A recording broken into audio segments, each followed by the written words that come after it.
são os fiscais de Deus para atestar a nossa evolução, o nosso aprendizado. Porque gostar de quem gosta de nós não nos traz méritos. É natural.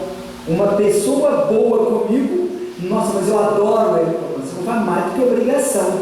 Você não está fazendo nada para desenvolver o seu lado cristão. Gostar de quem não gosta de nós é sim o que nos faz estar numa família, num grupo social, numa casa espírita, no trabalho. Amar o inimigo, como propôs Jesus, não é pegar esses e abraçá-los como abraçamos aqueles a quem amamos, mas pelo menos não desejarmos o mal, sermos caridosos. E aí eu volto no conceito de caridade. Benevolência para com todos. Benevolência. Para mim, a benevolência engloba todo o resto. Ser bom para com todos. Verdadeiramente bom. Amorosamente bom. Indulgência para com a imperfeição alheia, para mim está dentro da benevolência. Porque outro é difícil tolerar aquela peste daquele irmão bêbado, que parece que é um retardado, que está vivendo como se fosse uma criança. A indulgência não quer dizer passar a mão na cabeça daquele que erra, mas entender aquele que erra no estágio evolutivo daquele que erra. Porque quando nós temos um filho de 20 anos e um filho de 2, nós cobramos do filho de 2 igual cobramos do de 20? Não, o de 20 já tem que entender além, o de 2 está começando. Então, quando o de 2 entorna um copo de leite, nós, apesar de ficarmos tristes, nós não vamos colocá-lo de castigo. Mas se o de 20 entornar, não é possível, né? Então nós temos que cobrar conforme a capacidade de entendimento.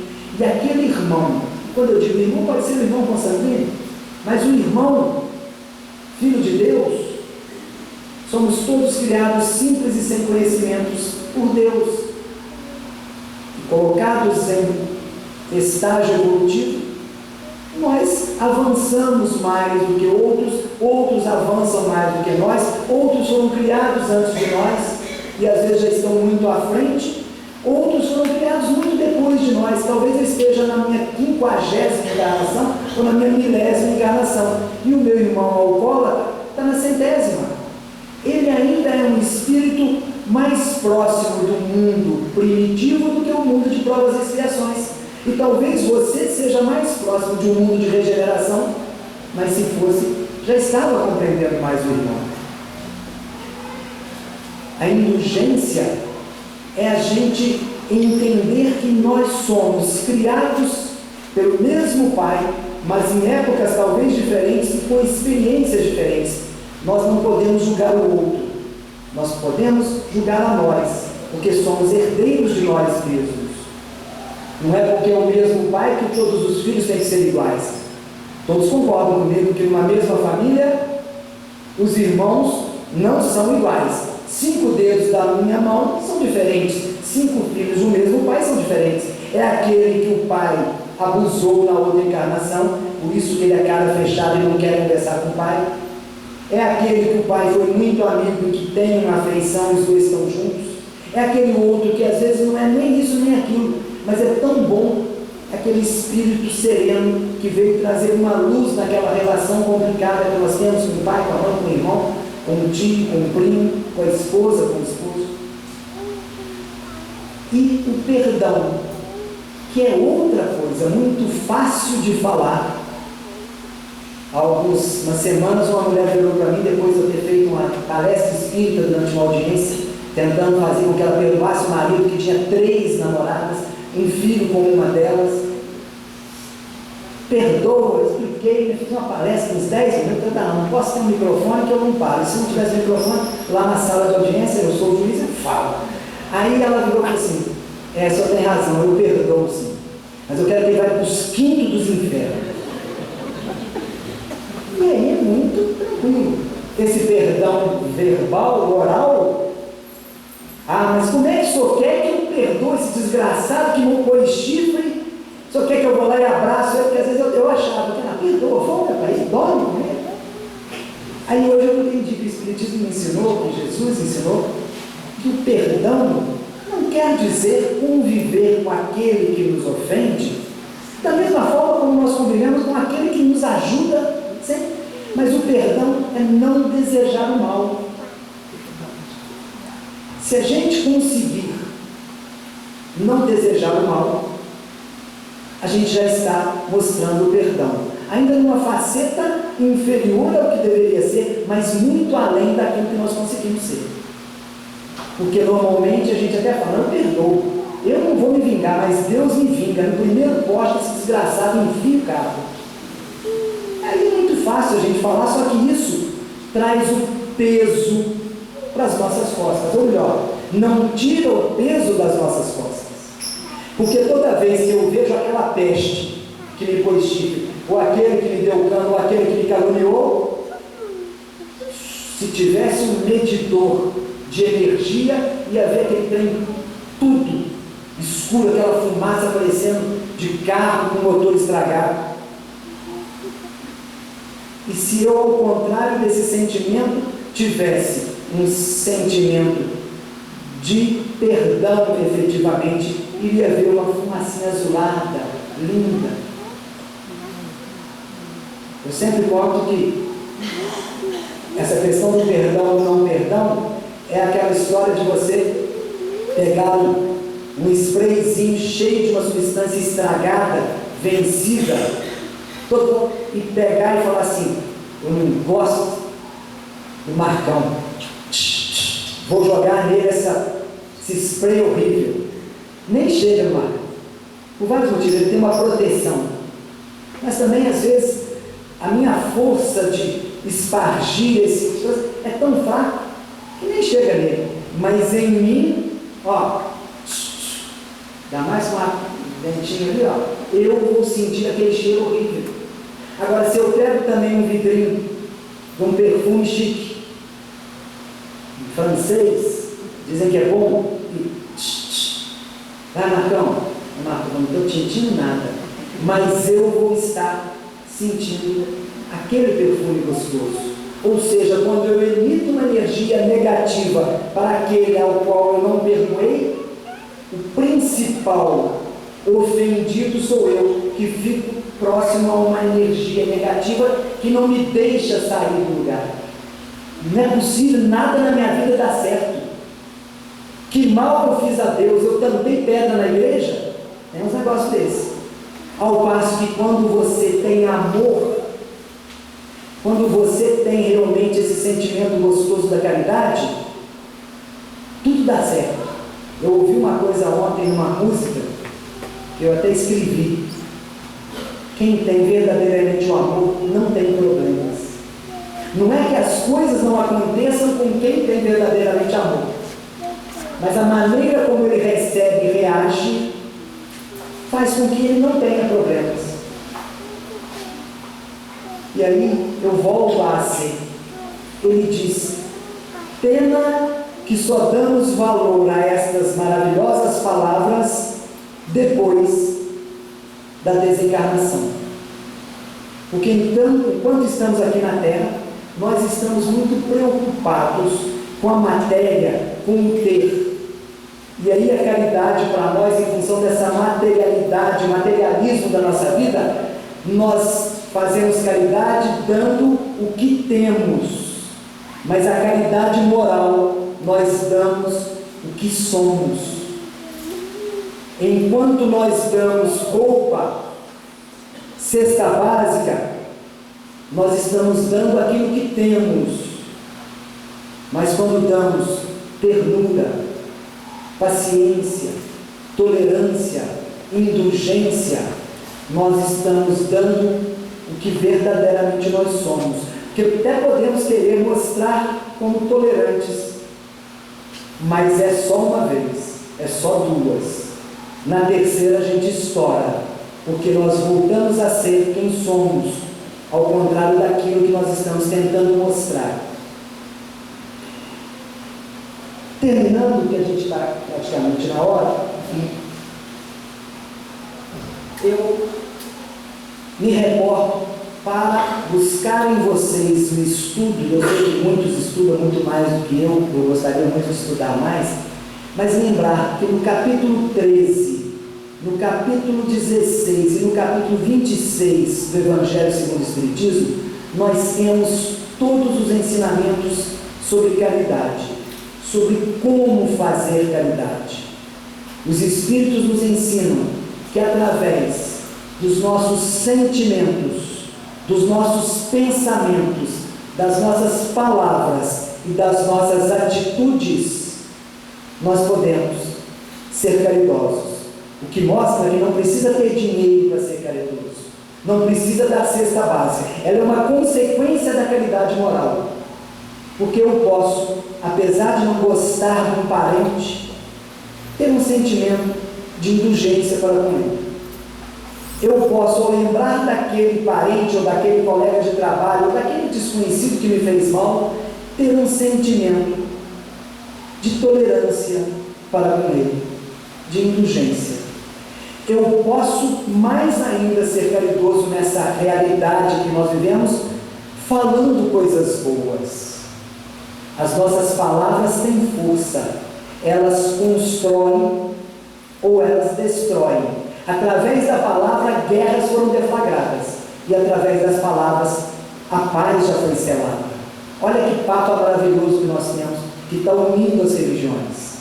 Tantos outros papas com o mesmo cabedal de informações, do ponto de vista material, deflagraram guerras, separações. E esse papa maravilhoso, apesar de ser argentino, normalmente o brasileiro não gosta de argentino por causa do futebol, e que papa tem? Já falaram para mim, esse papa é brasileiro. Para ser bom assim tem que ser brasileiro.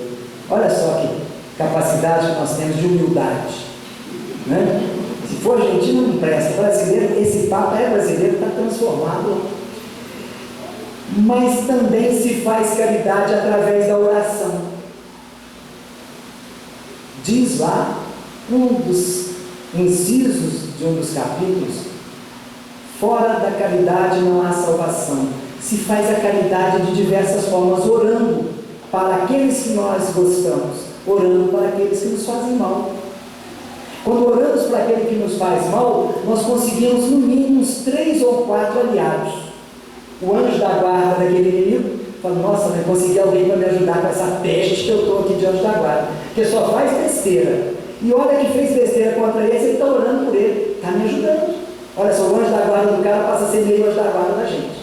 Se não for por amor, seja pelo egoísmo de ter mais um anjo da guarda.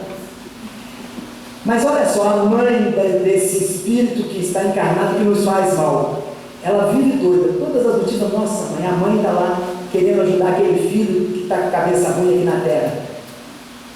O que ela faz? Nossa mãe, está vendo? Está orando para o meu filho, mesmo meu filho está fazendo mal. Estou passando a ter uma segunda mãe, que a nossa já está também velando por nós.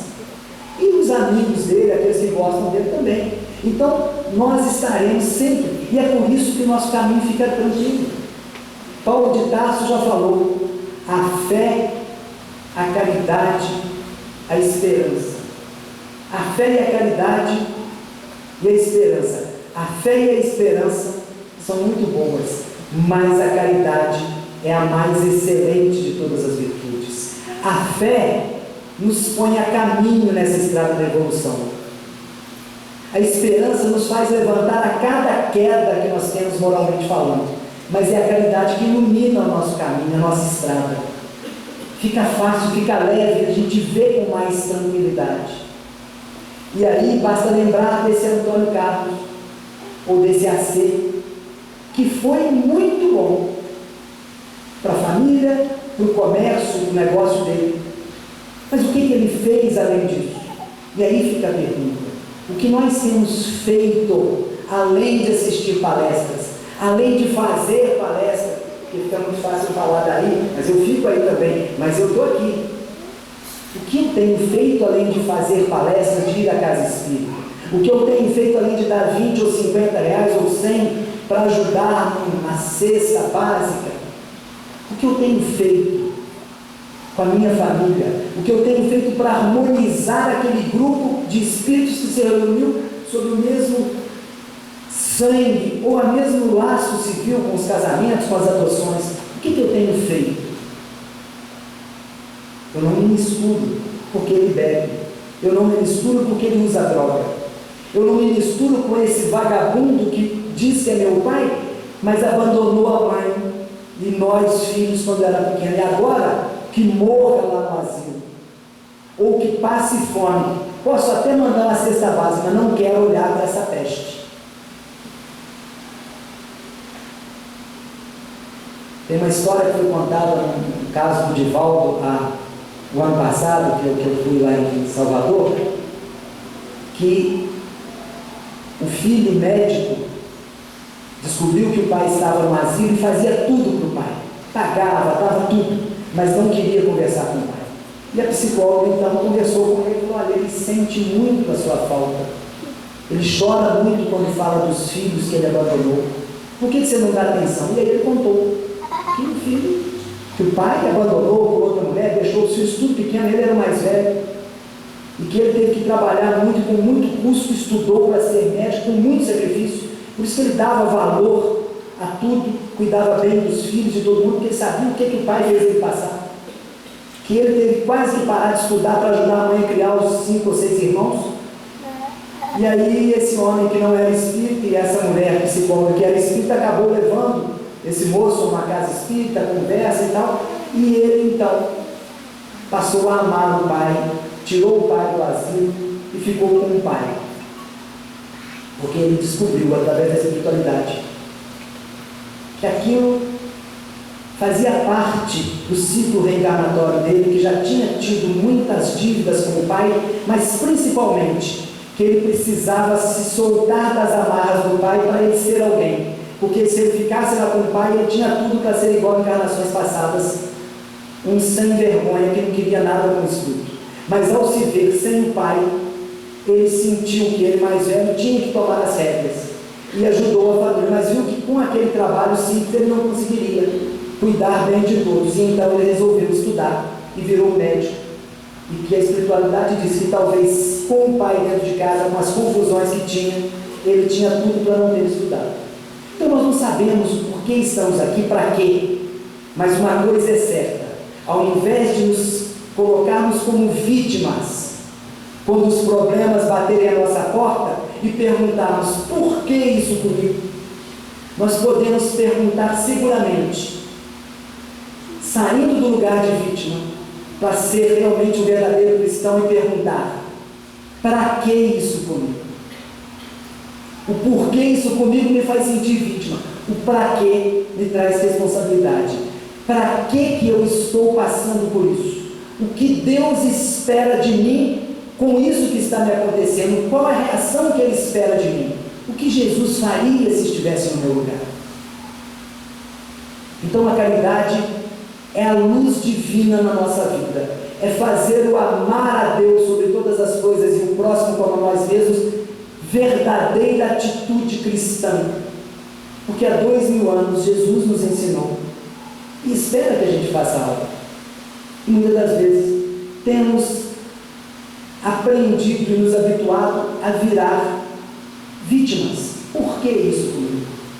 A achar que já fazemos muito, quando na realidade talvez a nossa oportunidade de resgate, de redenção no mundo espiritual, seja cuidar desses em casa. A verdadeira caridade pode começar em casa, mas antes tem que começar conosco. E aí vale uma boa alimentação, evitar bebidas alcoólicas, comidas que não devem, sentimentos bons, porque aí nós estaremos aptos a seguir.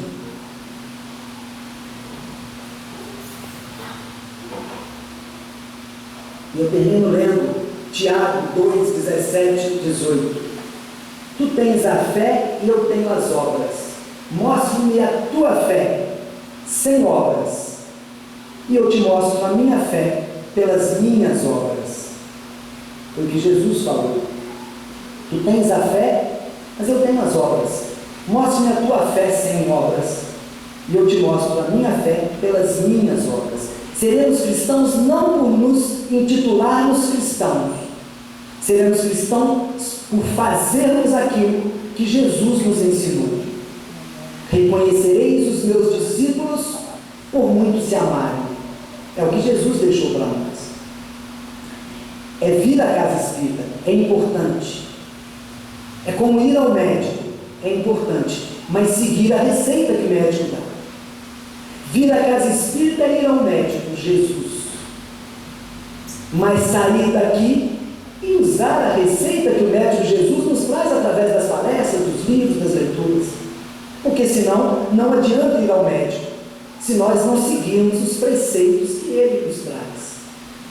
É fazer lá fora, na rua, na nossa casa, no nosso trabalho, aquilo que nós temos aprendido, ainda que fazendo pouco, porque ainda somos imperfeitos e não tem erro grave em não fazer, se nós entendemos que precisamos fazer e vamos a cada dia melhorando.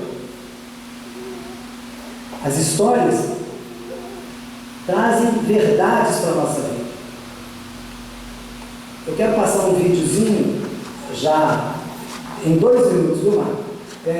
Mas antes eu conto uma rápida história que eu já devo ter contado em Santos Dumont, mas eu tenho certeza que nem todo mundo que está aqui ouviu, nem todo mundo que está aqui leu o Consolador quando saiu isso, e eu vou contar outra vez.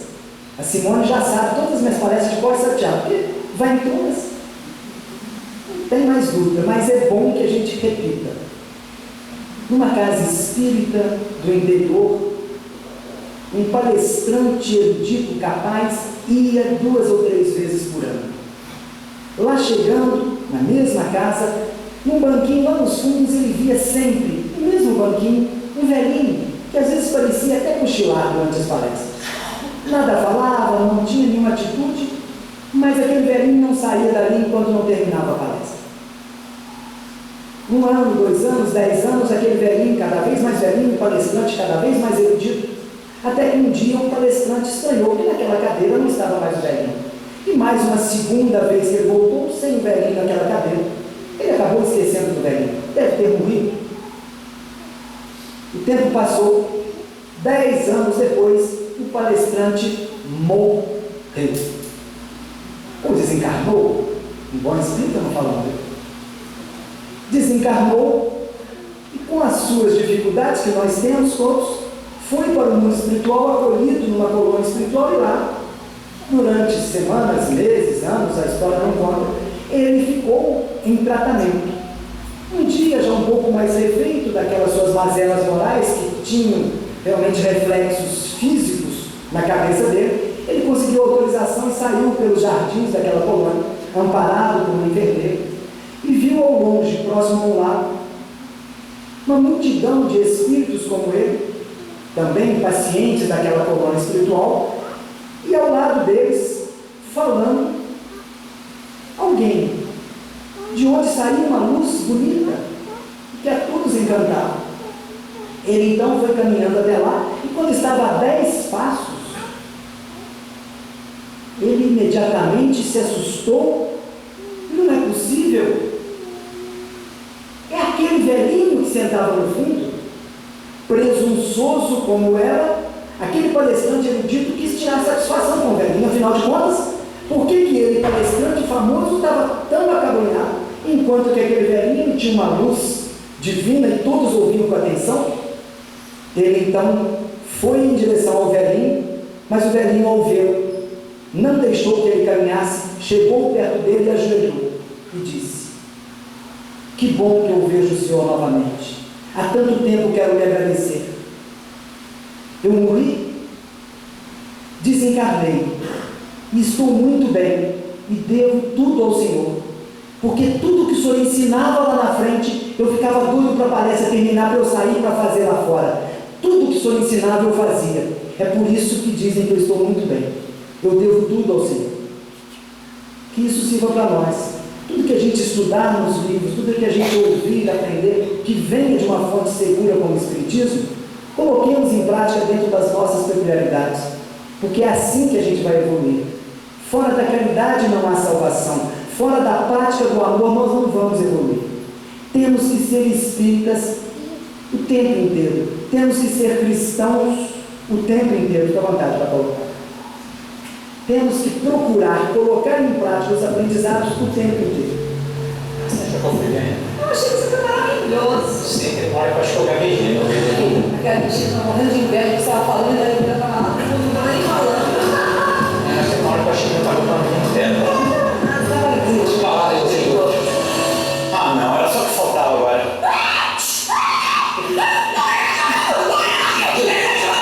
Calma. Isso, pode levar. Alguém disse que é assalto pra cá? Ah, não. Mas vocês estão muito apressadinhos, tá? Além do mais, eu não quero essa bolsa, não. Por que não quer, minha filha? Não gostou do negócio? Tá vendo, né? Cadê o seu nome de barco? Culpa é sua. E se você tivesse comprado aquela bolsa que eu queria, eu tava passando desgraçado pra escondido. Mas como uma bolsa de mais de R$2.000, tu ia comprar uma dessa, nego? Não, né? E se você tá reclamando, quem tá usando ela, então? Eu não carrego minhas coisas numa sacola de plástico. Mas pra que você carrega tanta coisa? Eu só carrego uma carteira. Quer dizer, assim, se eu tivesse trazido, né? Saído com toda essa casa, Eu não quero essa carteira, não, tá? Ah, não? Não. Você vai querer o quê? Joias? Pede, eu chamo que é tudo chapeado. Chapeado. Se ele não deu uma bolsa, vai me dar uma joia, né? Não pode usar ouro pra Ah, produzir. Eu não quero nada disso. Ué, se você não quer roubar nada, quer roubar o quê? Nosso tempo, é isso? Quem falou que é roubo? Oi, não é? É. Mas quem vai roubar não sou eu. Você chamou a atenção. Não, senhor. Tá vendo? Realmente é um assalto, mas quem cometeu não fui eu. Foram vocês. Vocês me roubaram. Como assim a gente roubou? Você tá confundindo a gente, entendeu? Nós somos um casal do bem, a gente tá andando aqui normal, você que vem roubando. Não, sou super honesta, a gente ainda espírita. Bom, vou saber disso, né? Então talvez nem precise colocar vocês na justiça. Depois de trabalhar 10 anos na empresa de vocês, fui mandado embora, sem mais nem menos, com a mão na frente ou atrás, eu ganhei quantos estão dos meus direitos?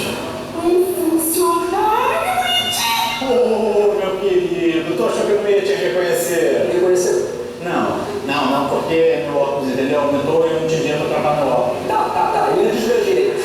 Eu vou ter que dar na justiça, é isso mesmo? Mas quem disse que vão Quem disse que vocês vão pagar isso? Não, nós chegamos a ser uma experiência, né? Eu disse que foi isso comigo. Mesmo sabendo que tudo que vocês fazem tem uma consequência na lei de ação e reação, como ensino primitivo. E quem disse que a gente é espírita? Vocês não são? Somos. Mas não o tempo todo, entendeu? A gente tá separando as coisas. Profissional, mas fechamos sentidos. Se você chega uma hora, você pega mais não precisa, você não tinha espírita. Até palestra, ó. Então você não resolve essa situação que está passando tão difícil que não pega a minha bolsa. E aí você vai treinando. Mas ó, e aí você vai ver. Pode ir. Parece, eu também sou espírita, mas sou espírita o tempo todo. Com licença. Isso foi Muito. Eu vou usar isso na palestra de semana que vem, sabia? claro.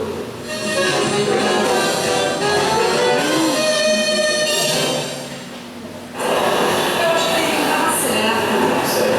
Não, eu tô espírita agora, ele tocou, entendeu? Agora não tem espírita mesmo. Eles têm que pagar ele. Não sei, mas vamos pagar como? A empresa quebrou, pô. A gente dá um jeito.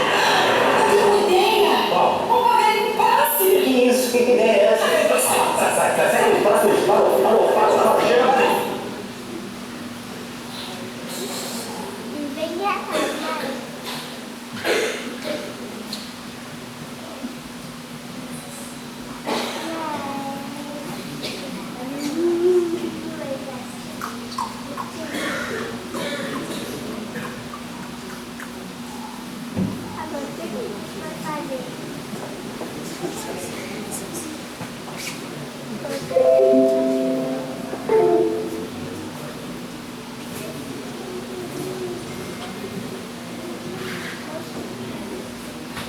Eu vou sortear esses livros conforme o livro de presença, mas eu não sou tão bonzinho igual pode parecer que estou dando livro. Não estou dando livro.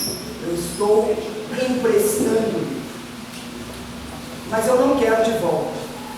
Mas eu não quero dar um livro.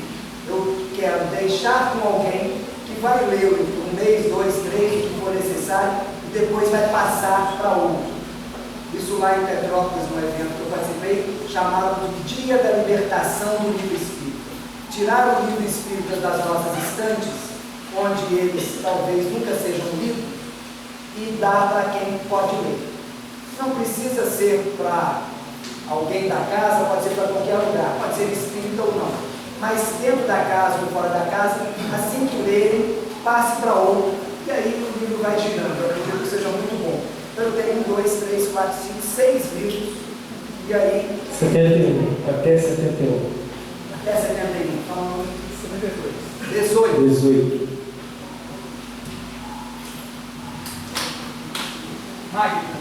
Magno. Tá aí. Nem sabe. Jesus, médio, o cara é o cara. Até 71.